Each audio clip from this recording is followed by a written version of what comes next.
The late PAC leader Robert Mangaliso Sobukwe announced that the anti-pass campaign would start on Monday, 21st March 1960, and it would be peaceful. The PAC's aim was to ensure that this was going to be the first step in black people's bid for total independence and freedom. On the 21st of March, residents of Sharpeville marched to the police station. There was no transport as bus drivers did not report for work on that day. PAC leaders first gathered on a field not far from Sharpeville police station. They then proceeded to the police station, chanting freedom songs. When they arrived at the Sharpeville police station, a strong contingent of policemen were lined up outside, many on top of armored vehicles.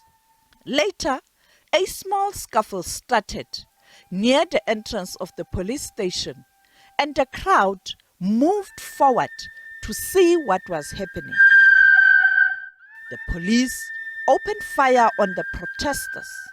The firing lasted for approximately 2 minutes, leaving 69 people dead, and according to the official inquest, 180 were seriously wounded. The one who had get injured is my husband.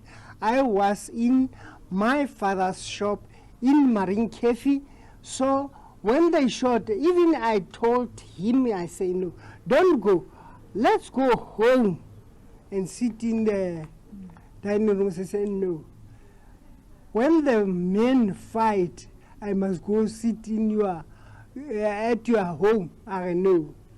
I'm a man. I must go and shoot. I must go and fight. When he is there, just when he take a try in our shop, they shoot him. Food, spinal cord. Even now, he got a bullet in spinal cord. Eyewitnesses say then there was no warning for the crowd to disperse.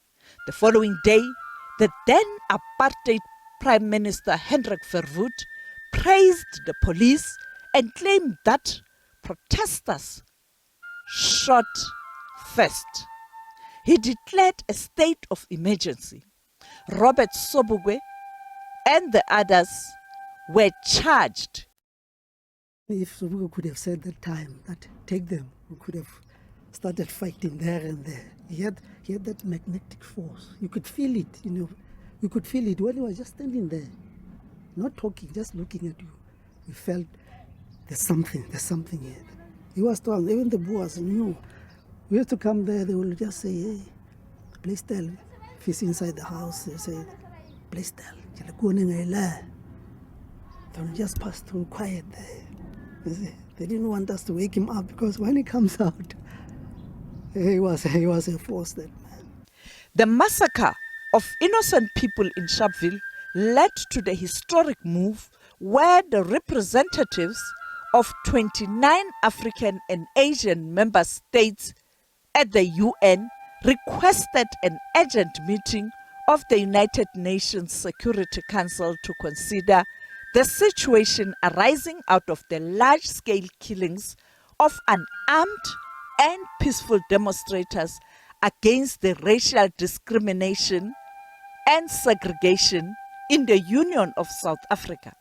On the 28th March 1960, the ANC also called a nationwide stay-at-home in protest against the events in Sharpeville.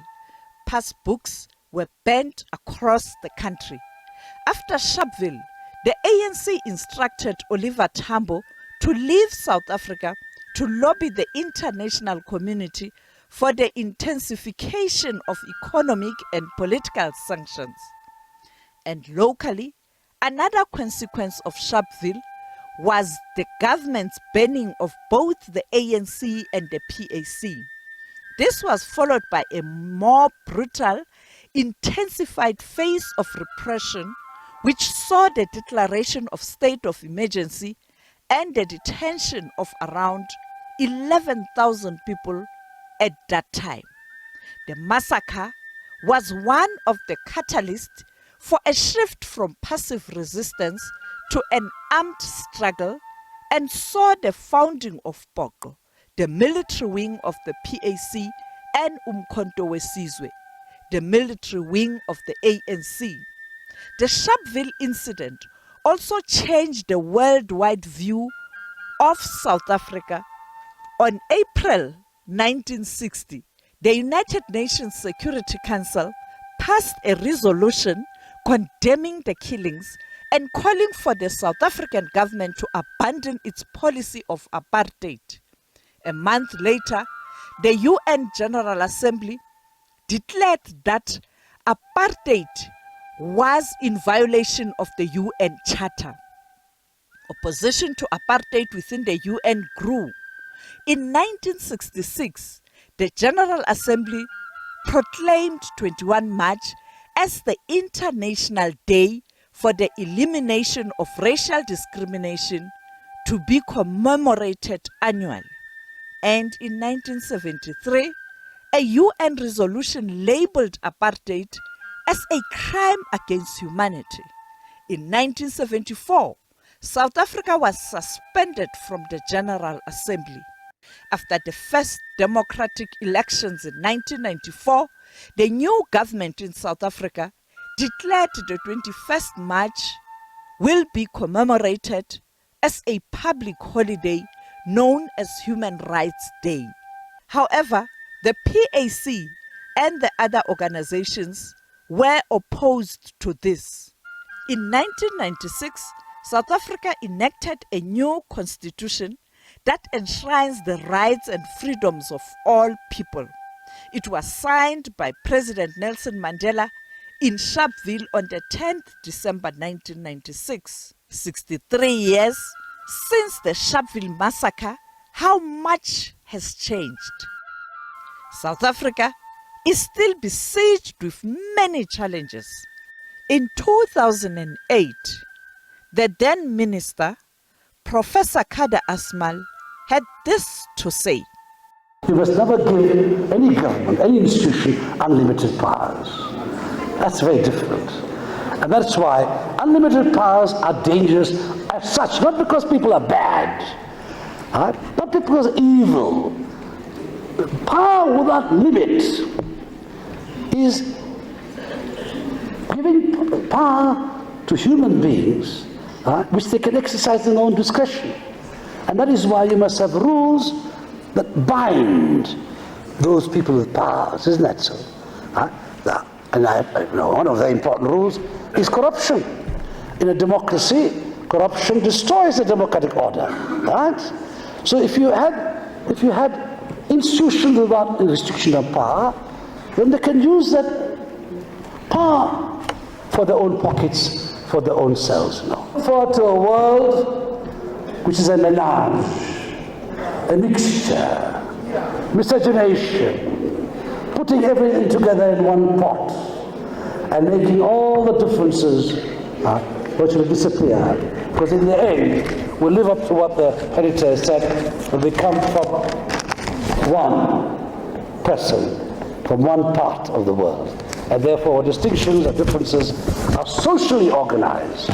I remember that racism is socially organized, primitive form of social organization, and we must fight it all the time in different ways. Service delivery is still a huge challenge in rural areas.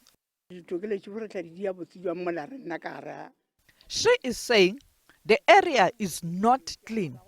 They are exposed to diseases.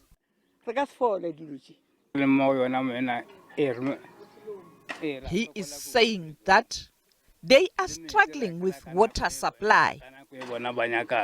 Government is not doing anything to fulfill the rights that we promised, because, for example, we're university students, we're not registered, we're still not cleared, but we were funded by NSFAS on the previous years.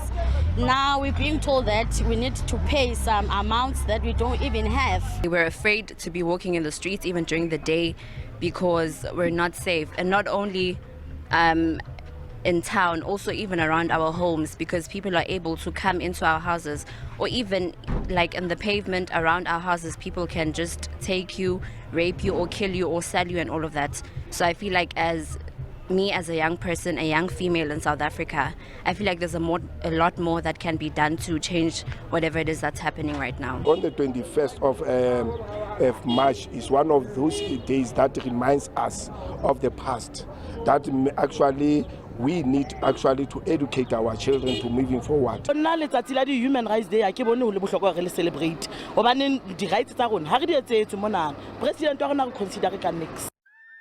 Some political parties want the day to be called Sharpeville Day.